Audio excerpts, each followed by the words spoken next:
วัสดีทุกท่านกับวันนี้กลับพบกับคลิปน้าหนุ่ยคุยขยะครับในคลิปนี้เป็นแกนกระดาษนะครับแกนกระดาษแข็งหน่อยนะครับที่เราไม่ได้ใช้งานแล้วเป็นแกนรู้สึกเป็นแกนห่อผ้ามานะครับเป็นแกนเนื้อหนาจะนำตัวนี้กลับมาใช้งานกันอีกครั้งครับโดยทรงกระบอกที่เนื้อหนาแน่นครับกระดาษจะนำกลับมาครับโอเคครับติดตามชมนะครับจากแกนกระดาษ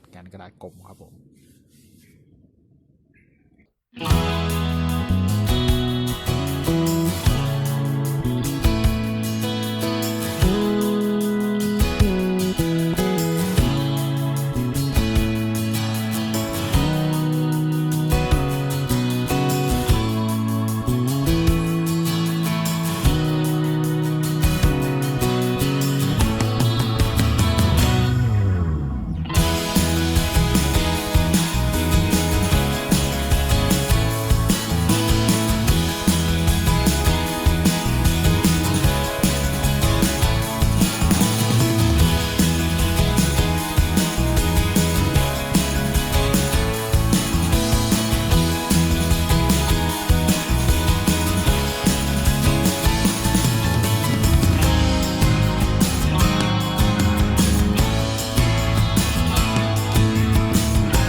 สวัสดีครับทุกท่านวันนี้กลับพบกับคลิปน้าหนุ่ยคุยขยะครับในวันนี้เป็นถาดกระดาษถาดแพ็คกิ้งถาดบรรจุไข่ไก่ครับถาดไข่ไก่30 ใบทีนี้จะนำตัวกระดาษถาดที่เราไม่ได้ใช้แล้วครับจะนำมาทำเป็นของใช้ครับของจัดเก็บครับสะดวกในการหยิบใช้นะครับจะนำตัวเนี้ยกลับมาใช้กันครับโอเคครับติดตามชมนะครับผมจากถาดไข่ไก่ถาดกระดาษครับผม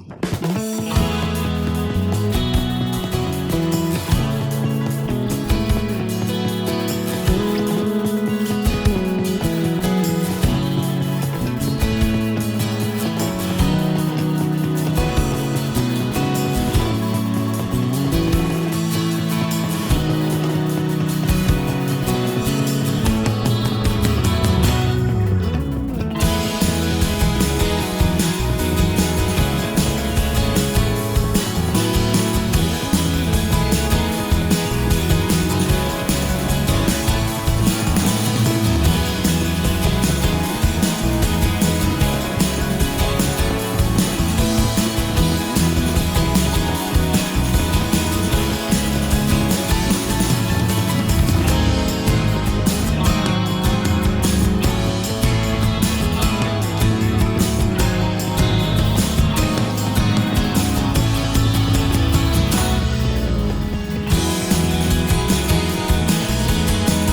สวัสดีทุกท่านครับวันนี้กับพบกับคลิปน้าหน่ยคุย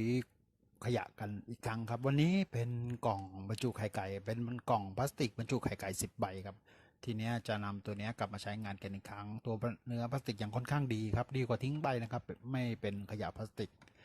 โลกเราจะนำตัวนี้มาใช้งานกันอีกครั้งครับโอเคครับติดตามชมนะครับผมจากถาดไข่ไก่ถาดพลาสติกครับผมนำไม้ตะเกียบนะครับผมเป็นไม้ตะเกียบไม้ไผ่มาตัดขนาด5 เซนนะครับผมเพื่อจะทำเป็นแกนใส่หลอดได้นะครับผมเนี่ยครับทำทั้งหมด10 ชิ้นครับมันมีช่องทั้งหมด10 ช่องนะครับผมเป็นถาดไข่10 ฟองนะครับทีนี้ก็ติดด้วยกาวนะครับกาวร้อนนะครับเทลงหลุมครับเพื่อนำแกนไม้ตัวนี้ทำเป็นแกนเสานะครับมากาวหมาดๆแล้วก็จับติดไปนะครับผมเนี่ยครับเป็นกาวร้อนซิลิโคนนะครับผมก็ใส่ลงไปครับพอกาวหนืดๆเริ่มแข็งตัวก็เสียบลงไปเนี่ยครับติดทั้ง10 ช่องนะครับผมเนี่ยครับใส่กาวซิลิโคนไปแล้วก็จับให้ตั้งนะครับผมเนี่ยครับเป็นหลักในการใส่แกนหลอดได้นะครับผมทั้ง10 ชิ้นครับเนี่ยครับเราจะได้ที่เก็บเรียบร้อยแล้วครับง่ายๆด่วนๆนะครับผมทีนี้ก็เจาะฝาด้านบนด้วยปากกาบัดกีนะครับผมเจาะรูเพื่อให้เส้นได้รอดผ่านมาครับในการใช้งานจะได้ไม่ต้องเปิดกล่องนะครับผมทั้งจัดเก็บและใช้งานได้ในตัวก็คือดึงเส้นได้ออกมาเวลาใช้สอยเย็บผ้าต่างๆนะครับผมก็ดึงเส้นได้ออกมาได้เลยครับผมเนี่ยครับแต่ละล็อกก็คือสอดได้ออกมารูที่เจาะไว้ด้านหน้านะครับผมเนี่ยครับสอดออกมาใส่ทีละหลอดแล้วก็สอดออกมานะครับผมเวลาใช้ก็จะดึงง่ายครับผมสะดวกต่อการจัดเก็บนะครับผมมีหลายแผงก็ทำหลายแผงซ้อนกันครับจัดเก็บสะดวกครับแล้วก็จะหยิบใช้ก็หยิบมาทั้งกล่องครับผมเนี่ยครับเรียบร้อยแล้วพร้อมใช้งานแล้วครับผมเนี่ยครับสะดวกครับได้ที่เก็บหลอดได้กันอีกแล้วนะครับผมโอเคครับเจอกันคลิปหน้าครับผมเพื่อนๆสวัสดีครับครับผม